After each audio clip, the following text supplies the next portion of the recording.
কন্যাকুমারী মন জয় করে নিয়েছে। এখানে মুরগি করার জন্য একদম পুরো রেডি হয়ে আছে লোকজন। দেখতে পাচ্ছেন পায়ের তলা দিয়ে সমুদ্র। এই আমার পিছনেই হচ্ছে তিরুভাল্লুভারের স্ট্যাচু। খুলে নিয়েছি জামা, এবার মন্দিরের ভেতর ঢুকতে হবে। এই হচ্ছে বিবেকানন্দ রকে ওঠার রাস্তাটা। আজকের পর্বে আপনাদের ঘুরিয়ে দেখাবো ভারতবর্ষের মূল ভূখণ্ডের শেষ স্থলবিন্দু কন্যাকুমারী। বাঙালি বারে বারে কন্যাকুমারী ছুটে গেছে তাদের দেশের সন্তান স্বামী বিবেকানন্দের স্মৃতি বিজড়িত বিবেকানন্দ রক মেমোরিয়াল দেখতে, কন্যাকুমারীর সৌন্দর্য চেটেপুটে উপভোগ করতে। এই পর্বে আপনারা দেখবেন 3 সাগরের মধ্যে দিয়ে বিবেকানন্দ রক মেমোরিয়াল পৌঁছানো, নবনির্মিত সমুদ্রের উপর গ্লাস ব্রিজ, একসাথে ভারত মহাসাগর, আরব সাগর এবং বঙ্গোপসাগরকে, আর কন্যাকুমারীতে একটা দারুণ সুন্দর সানসেট, সেই সাথে 200 টাকায় বাসে করে কন্যাকুমারী ভ্রমণ। চলুন তাহলে দেরি না করে শুরু করা যাক আজকের এই সুন্দর ভিডিওটি।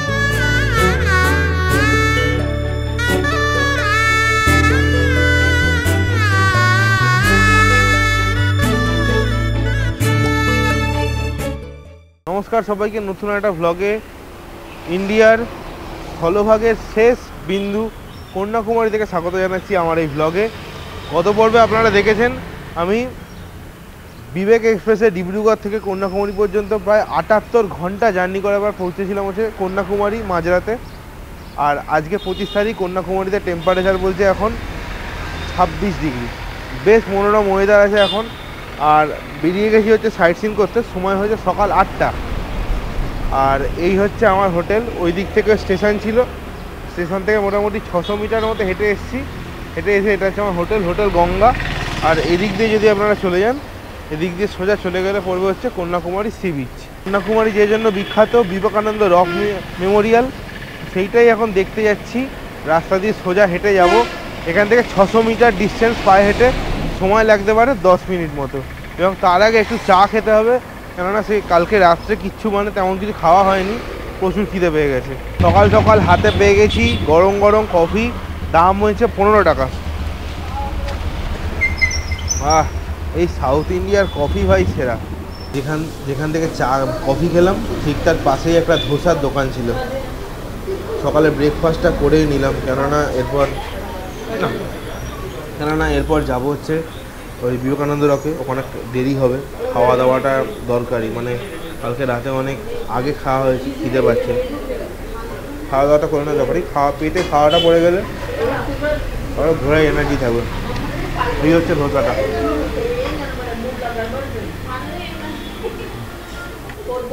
$70 টাকা দাম নিয়েছে।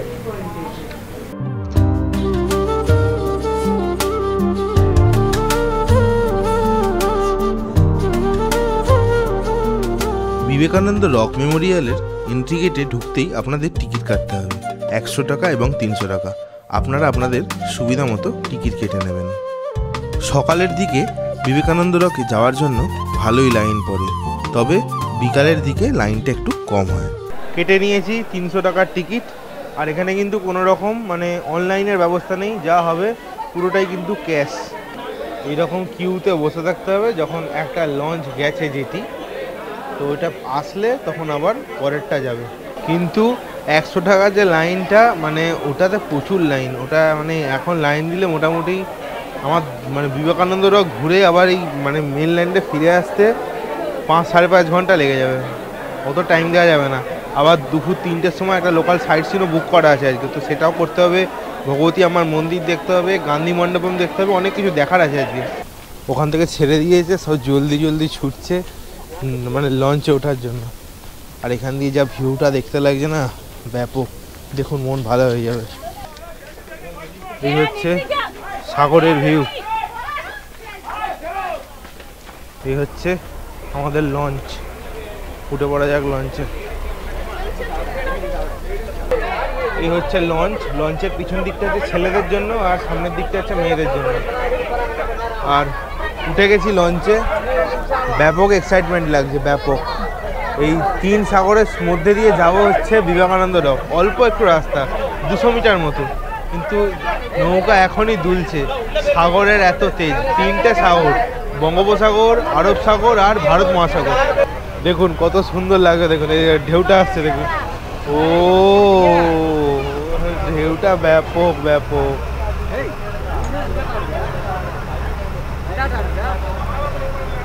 দূরে দেখা যাচ্ছে আমাদের বিবেকানন্দ রক আর তিরুভাল্লুভারের স্ট্যাচু। এই অভিজ্ঞতা মানে কোনো দিনও ভোলার নয়, সারা জীবন মনে থাকবে। এই তিন সাগরের মধ্যে দিয়ে এই জল উথাল পাতাল করছে, এত জল উথাল পাতাল করছে, মানে জেটিটার পুরো দুলছে পুরো, ব্যাপক ব্যাপক। কন্যাকুমারী যদি আসেন এইটা কিন্তু আসা চাই।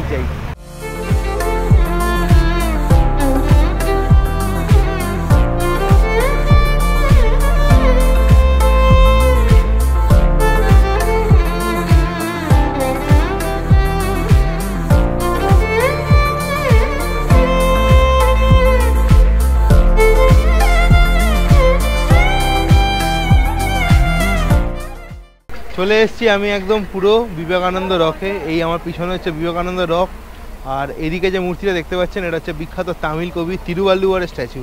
তো চলুন উপরের দিকে যাওয়া যাক, বাকি সব কথা উপরে গিয়ে বলবো। আর এখানে প্রচুর ছবি তোলা হবে, সেই ছবিগুলো সব ইনস্টাগ্রামে শেয়ার করব। ইনস্টাগ্রামের লিঙ্ক আমি ডেসক্রিপশন বক্সে আর স্ক্রিনে শেয়ার করে দিচ্ছি, চেক করে নিতে পারেন আর ফলো করে দেবেন। বিবেকানন্দ রকে ঢোকার জন্য কিন্তু 30 টাকা করে আলাদা টিকিট কাটতে হবে। এটা কিন্তু 300 টাকার বোটের টিকিটের সাথে এর কোনো কিছু নেই, এখানে আলাদা করে কাটতে হবে এটা।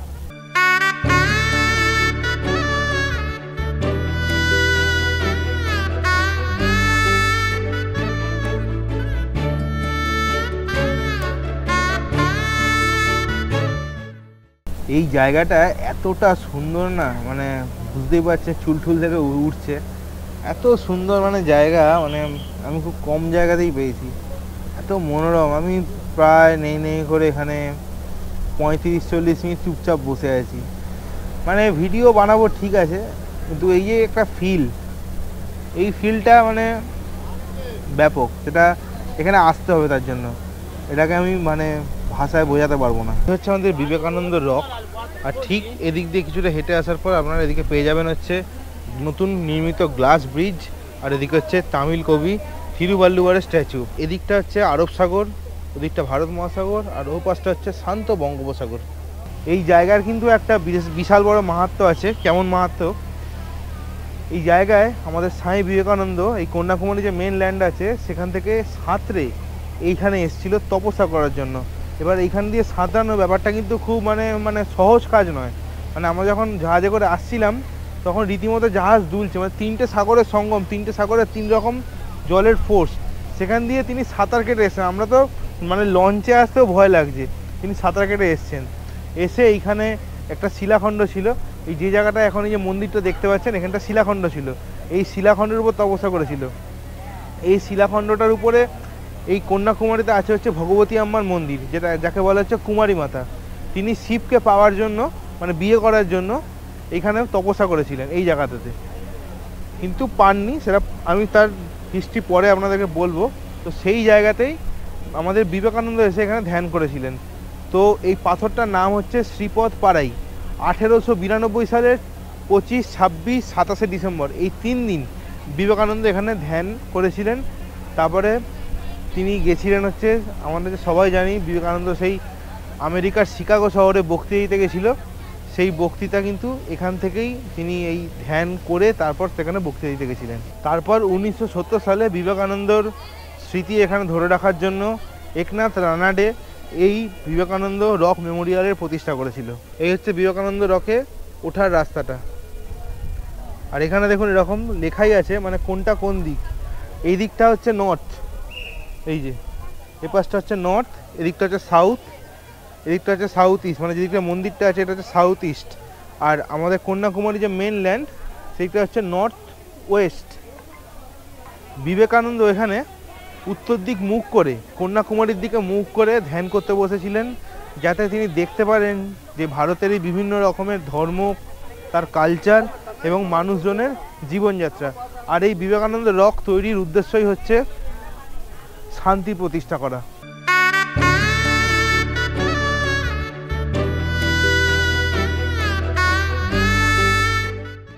এবার একটু উপরের দিকে উঠি, মানে যেখানে ধ্যান কক্ষটা আছে সেখানে মনে হয় ভেতরে ফোন অ্যালাউ নেই বা ক্যামেরা অ্যালাউ নেই, আমি ওরমভাবে হয়তো দেখাতে পারবো না। আমি এখন আছি হচ্ছে বিবেকানন্দ রক মেমোরিয়ালের ঠিক পিছনের অংশে। আর এইখান দিয়ে যে ভিউটা দেখা যাচ্ছে তিনটে সাগর কেমন কেমন দেখতে লাগে দেখুন একবার। এটা হচ্ছে তিনটে সাগরের পুরো ভিউ। এদিকে হচ্ছে বঙ্গোপসাগর, মধ্যিখানে হচ্ছে ভারত মহাসাগর, আর এদিকটা হচ্ছে আরব সাগর। এই কন্যাকুমারী ভারতবর্ষের একমাত্র জায়গা যেখান থেকে সূর্যাস্ত এবং সূর্যোদয় আপনি দুটো একসাথে দেখতে পাবেন। সূর্যোদয় দেখতে পাবেন হচ্ছে এদিকে বঙ্গোপসাগর থেকে, সূর্যোদয় দেখতে পাবেন, আবার এদিকে আরব সাগর থেকে আপনারা সূর্যাস্ত দেখতে পাবেন। বিকেলবেলা তো সূর্যাস্ত দেখবো, সেই যদি আকাশটা পরিষ্কার থাকে, কেননা আকাশে মেঘ আছে প্রচুর, আকাশে যদি মানে ক্লিয়ার থাকে আকাশ, তো বিকেলবেলা তো সূর্যাস্ত দেখবই আর আপনাদেরকেও দেখাবো। এবার আপনারা হয়তো মনে প্রশ্ন জাগতে পারে যে আরব সাগর, বঙ্গোপসাগর আর ভারত মহাসাগর তিনটের কালার কিন্তু এখানে পুরো আলাদা। আরব সাগরটা হচ্ছে ডিপ নীল, বঙ্গোপসাগর হচ্ছে ঘোলাটে, আর ভারত মহাসাগর হচ্ছে আরব সাগরের থেকেও বেশি নীল। আরব সাগর তাও একটু সবজি সবজি ভাব আছে। এটা কেন হয়? এটা হচ্ছে আরব সাগরের গভীরতা বেশি, সেই জন্য আরব সাগর হচ্ছে মানে জলটা ডিপ, বঙ্গোপসাগরের গভীরতা কম, সেই জন্য বঙ্গোপসাগর ঘোলাটে। আর ভারত মহাসাগর তো জানেন ওটা ডিপ, ওই জন্য ওখানে জল পুরো নীল, মানে দেখতে পাবেন আপনি চোখের সামনে যে ভারত মহাসাগর পুরো নীলচে রং, আর এটা হচ্ছে হালকা সবজে সবজে, আর বঙ্গোপসাগরটা হচ্ছে ঘোলাটে। বিবেকানন্দ রক মেমোরিয়াল মোটামুটি এই জায়গাটা দেখা কমপ্লিট। এবার চলুন ওই থিরুভাল্লুভারের স্ট্যাচুর দিকে যাবো, ওটা দেখতে যাবো। এদিকে আছে হচ্ছে জেন্টস আর লেডিস টয়লেট, এটা কিন্তু পুরোটাই বিনামূল্যে, ফ্রি সার্ভিস লেখাই আছে। এটা আমরা পিছনটা দিয়ে হেঁটে হেঁটে যাচ্ছি। এই যে ভেতরে সব বুক স্টল আছে।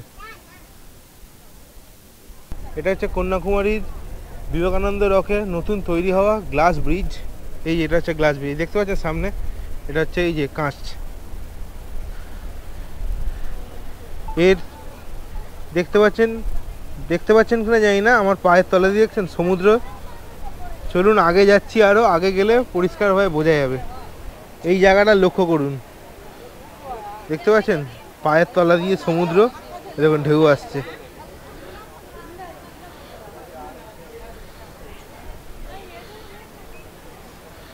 ব্যাপক সুন্দর।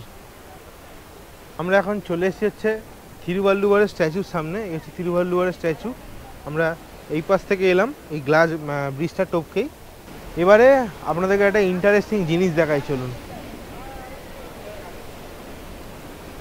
এই দিকের যে সমুদ্রটা, এটা হচ্ছে আরব সাগর।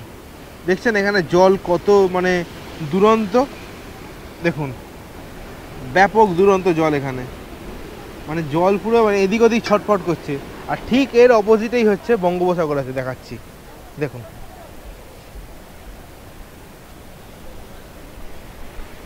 এটা হচ্ছে বঙ্গোপসাগর, দেখুন এর জল কত শান্ত, দেখছেন এই আরব সাগরের জল এসে এখানে ঢুকছে, আর এদিকে বঙ্গোপসাগর দেখুন পুরো শান্ত।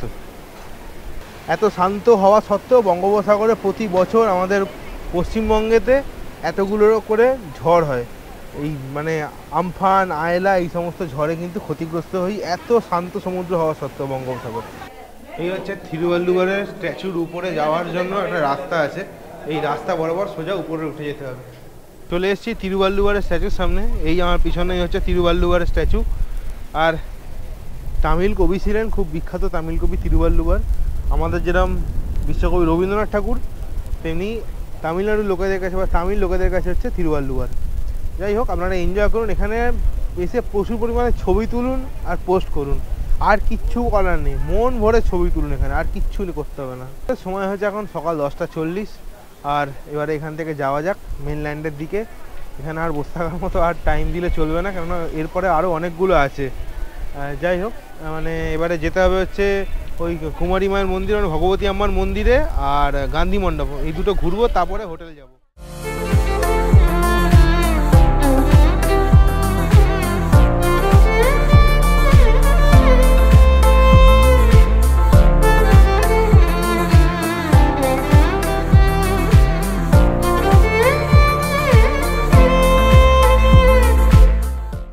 আমি ওদিক থেকে বেরোলাম, বেরিয়ে এই রাস্তা দিয়ে সোজা আসবেন, সোজা এলে এখানে পাবেন হচ্ছে ভগবতী আম্মার মন্দির। আর এখানে কিন্তু অনেক রকম কেনাকাটার জিনিস পেয়ে যাবেন আপনারা। ভগবতী আম্মার মন্দিরে কিন্তু পুরুষদের ওপরের জামাটা খুলে ঢুকতে হয়, মানে খালি গায়ে ঢুকতে হবে। খুলে নিয়েছি জামা, এবার মন্দিরের ভেতরে ঢুকতে হবে। মন্দিরের টাইম হচ্ছে সকালবেলা 4:30 থেকে 12:30, আর ইভিনিং হচ্ছে বিকেল 4টে থেকে রাত্রি 8:15 পর্যন্ত। এর মধ্যে দর্শন হয়ে গেছে। দর্শন একদম পুরো ফাঁকা ছিল, 2-3 মিনিট লাগবে, দর্শন হয়ে গেল। এবার চলে যাবো হচ্ছে গান্ধী মণ্ডপে। সুন্দর দর্শন হয়ে গেল ভগবতী আম্মা বা কুমারী আম্মা। একে কুমারী বলা হয় কেন না, এই কুমারী মানে এই যে ভগবতী দেবী, একে শিবকে প্রচুর ভালোবাসত। তো শিবকে পাওয়ার জন্য ওই বিবেকানন্দ রক যেখানে দেখালাম, ওই যেখানে বিবেকানন্দ তপস্যা করেছিল, ওইখানে উনিও বহু যুগ আগে তপস্যা করেছিল শিবকে পাওয়ার জন্য, কিন্তু শিবকে বিয়ে করতে পারেনি। তো তারপর থেকেই এই ভগবতী আম্মার মন্দির এখানে স্থাপিত হয়, আর লোকাল লোকেরা একে কুমারী মা বলেই মানে জানে। যে এই হচ্ছে ভগবতী আম্মা মন্দির, আর ঠিক তার পাশেই হচ্ছে 3 সাগরের সঙ্গম, আর ওইদিকে বিবেকানন্দ রক মেমোরিয়াল আর থিরুবল্লুবরের স্ট্যাচু। এবারে এখান থেকে আমরা চলে যাব হচ্ছে গান্ধী মণ্ডপম বলে একটা জায়গা আছে এই সামনেই, একদম সামনে। যেহেতু এই কন্যাকুমারী এরিয়াটা খুব ছোট, এই লোকাল এই 3টে মানে এই বিবেকানন্দ রক মেমোরিয়াল, ভগবতী আম্মার মন্দির আর গান্ধী মণ্ডপম, এগুলো হচ্ছে সব মানে ওই 100 মিটারের মধ্যে একটা সার্কেলের মধ্যে। তো এগুলো আপনারা সকালবেলার দিকটায় হেঁটে হেঁটে দেখে নিতে পারেন। এর পরবর্তীতে মানে দুপুরবেলা আর একটা ট্যুর করবো 200 টাকা দিয়ে, সেটা একটু দূরে দূরে আছে, তখন তো টাকা আপনাকে গাড়ি ভাড়া করতে হবে বা বাস ভাড়া করতে হবে। এখানে কিন্তু স্নান করা খুব রিস্কি, এখানে স্নান করার মানে চেষ্টাও করবেন না। এমনি 3 সাগরের জল হাতে নিয়ে মাথায় দিন, ওটুকু পর্যন্তই কিন্তু ঠিক আছে।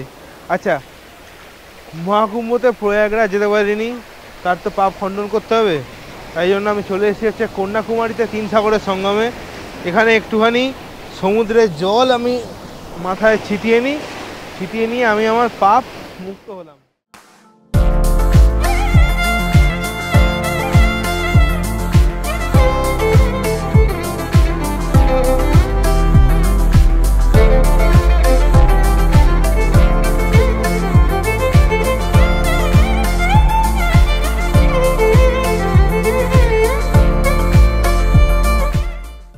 চলে এসেছি কন্যাকুমারীর আরও একটা দর্শনীয় স্থান, সেটা হচ্ছে গান্ধী মেমোরিয়াল।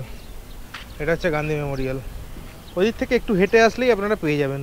ওই মন্দিরের ধার ধরে ধরে যে রাস্তাটা আসছে, ওই রাস্তা ধরে আসলেই আপনারা গান্ধী মেমোরিয়াল দেখতে পেয়ে যাবেন। এই গান্ধী মেমোরিয়াল থেকে ঠিক বেরিয়ে আসার পর এখানে আপনারা অনেকগুলো খাবার দোকানে পাবেন, এখানে মশলার দোকানে আপনারা পেয়ে যাবেন। এই যেগুলো দেখুন মশলা, এখানে মুড়ি বিক্রি হচ্ছে, এগুলো হচ্ছে লবঙ্গ, গোলমরিচ, ওইদিকে ছোটো এলাচ, এই যে দারচিনি বিক্রি হচ্ছে।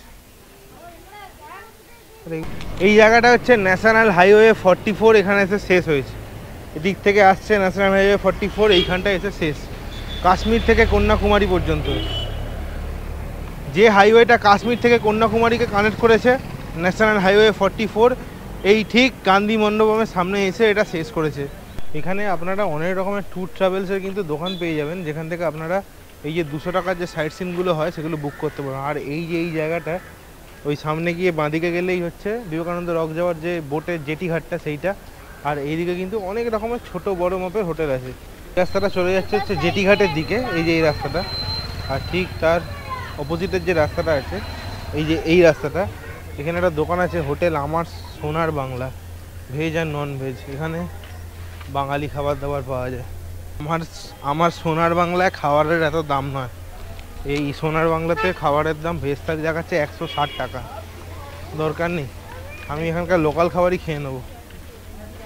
160 টাকা দিয়ে ভেজ থালি খাওয়ার কোনো মানে হয় না। আর 2 পিস চিকেন দিয়ে থালি হচ্ছে 270 টাকা। অনেক বাজেট। লোকে খাচ্ছে দেখলাম, 2 পিস ছোটো ছোটো চিকেন দিয়েছে, তাই 270 টাকা নিচ্ছে। আসলে ব্যাপারটা তা নয়। এত সাউথ ইন্ডিয়ান দোকানের মধ্যে একটা বাঙালি দোকান পেয়ে লোকে ওইখানেই হামলে পড়ে। সে 300 টাকা নিক কি 400 টাকা নিক, ওইসব দেখে না কেউ। আমার হোটেলের পাশেই আছে হচ্ছে জমজম বলে একটা রেস্টুরেন্ট। তো সেখানে চলে এসেছি বিরিয়ানি খেতে।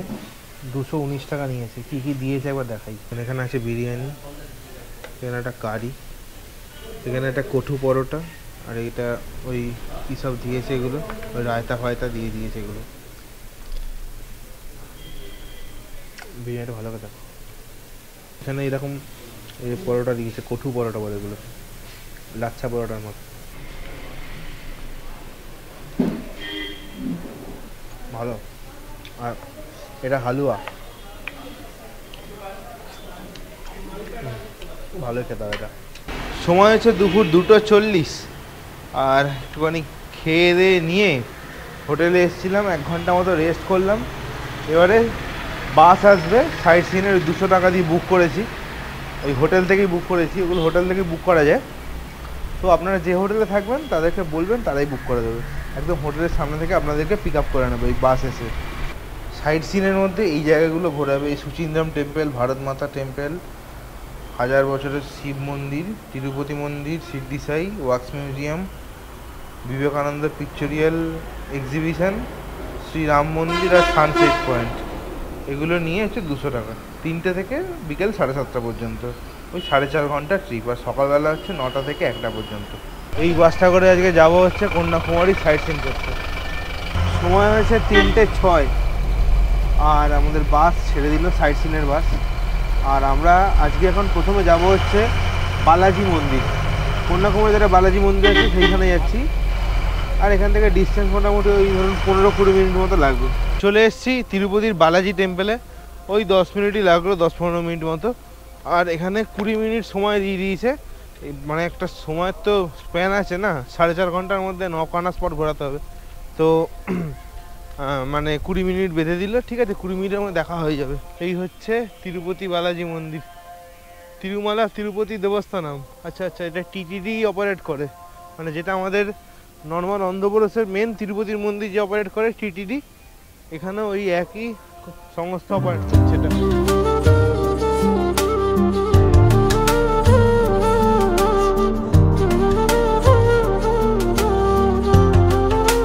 আমার এদিকে আছে হচ্ছে তিরুপতি মন্দির, আর ঠিক তার পাশেই হচ্ছে পদ্মাবতী আম্মাবাড়ি, মানে মা লক্ষ্মীর মন্দির। এই যে এটা হচ্ছে পদ্মাবতী আম্মাবাড়ির টেম্পল।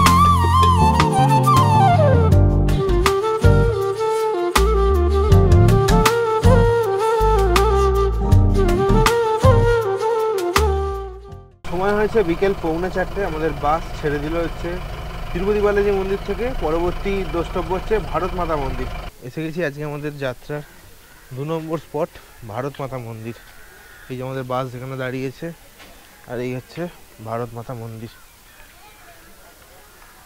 এখানে আবার 30 টাকা করে টিকিট কাটতে হবে।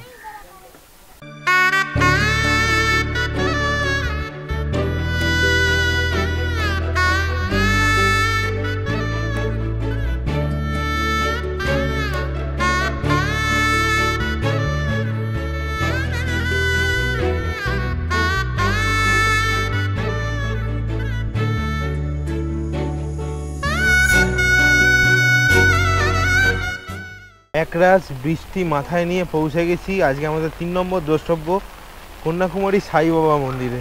দেখুন একবার, শ্রী শিরডি সাই অনন্তা টেম্পল। আর এদিকে কিন্তু সাই বাবার গেস্ট হাউস আছে, দেখুন এই যে রুমস, এখানে গাড়ি আছে, লোকজন আসে কিন্তু। শিরডি সাই মন্দির দেখা কমপ্লিট, আর এবারে চলে যাবো হচ্ছে পরের যে দর্শনীয় আছে সেইখানে। আর শিরডি সাই তো আমি আলাদা করে দেখেছি, আপনারা নিশ্চয়ই ভিডিওতে দেখেছেন, আমি শিরডি সাইয়ের কিন্তু ডেডিকেটেড ব্লগ বানিয়েছিলাম। চলে এসেছি পরবর্তী গন্তব্য সুচিন্দ্রম মন্দিরে। এই আমার পিছনে হচ্ছে সুচিন্দ্রম মন্দির, আর এই মন্দিরটা হচ্ছে ব্রহ্মা বিষ্ণু মহেশ্বর 3জনেই এখানে একসাথে থাকে। আর এটাই হচ্ছে মন্দিরের বিশেষত্ব। আপনাদের কাছে প্রশ্ন রইল, বলুন তো কোন জ্যোতির্লিঙ্গে ব্রহ্মা বিষ্ণু মহেশ্বর একসাথে থাকে? এই হচ্ছে সুচিন্দ্রম মন্দিরের ঠিক সামনেটা, দেখছেন কত সুন্দর মন্দিরটা। এই সুচিন্দ্রম মন্দিরে কিন্তু আবার এই পুরুষদের জামা খুলে খালি গায়ে ঢুকতে হবে। ভিতরে কিন্তু কোনো রকম মোবাইল ফোন ক্যামেরা কিন্তু কিছু অ্যালাউ নেই। আমি দর্শন করে এসে আপনার সাথে কথা হচ্ছে আবার। 6:08 আর পৌঁছে গেছি কন্যাকুমারীর সবচেয়ে সুন্দর জায়গা, সানসেট পয়েন্ট। অসাধারণ সুন্দর এই জায়গাটা। আমি কথা বাড়াচ্ছি না বেশি, ভিডিওটা এনজয় করুন।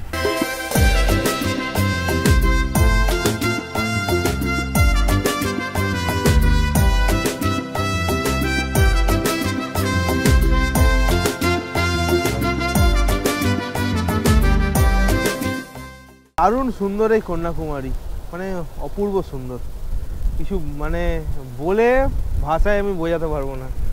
ব্যাপক ব্যাপক। আমি এখন বসে আছি হচ্ছে কন্যাকুমারী সানসেট পয়েন্টে। আর এখান দিয়ে সানসেট তো যে দেখা গেল না, এত মেঘ আর সানসেট বলে কিছু নেই এখন।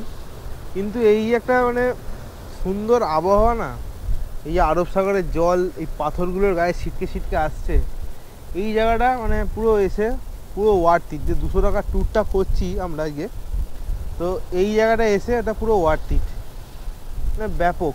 আপনারা কখনো যদি আসেন, যদি 200 টাকার ট্যুর নাও করেন, কোথাও নাও যান, এই সানসেট পয়েন্ট কিন্তু মাস্ট ভিজিট প্লেস। 1 নম্বর হচ্ছে বিবেকানন্দ রক মেমোরিয়াল, আর এই সানসেট পয়েন্ট, এই দুটো কিন্তু মানে ব্যাপক। এখানে এলে আপনার মোটামুটি 2-2.5 ঘন্টা এমনিই কেটে যাবে খালি বসে বসে, ব্যাপক সুন্দর।